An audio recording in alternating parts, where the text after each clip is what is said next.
800 dans la salle. 900. 1000 euros. Des prix qui s'envolent et dans la salle de nombreux acheteurs, mais aussi et surtout des amateurs français et d'autres venus du monde entier, comme cet importateur chinois. Il vient de rafler ce château Pétrus de 1990 pour la modique somme de 5 800 €, le flacon le plus cher de la vente. C'est un grand honneur, on est très content. Nous allons vendre certains de ces vins en Chine et nous réserverons les autres pour nos contacts professionnels.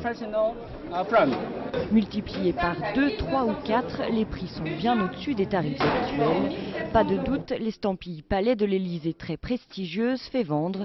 Hier, la première journée a rapporté près de 300 000 €, alors que les estimations annonçaient 250 000 € de recettes totales sur les 2 jours de la vente. Pour l'Élysée, c'est l'occasion de s'assurer une communication favorable, se séparer de bouteilles très chères que la décence lui interdit de servir à ses hôtes et mettre en place une gestion saine de sa cave. Nous sommes en période de crise, en période de récession, donc il est fort intéressant justement d'autofinancer une cave, c'est-à-dire qu'elle s'autogère. L'Élysée l'a déjà annoncé, si les ventes sont vraiment très bonnes, une partie des bénéfices pourrait être directement versée au budget de l'État.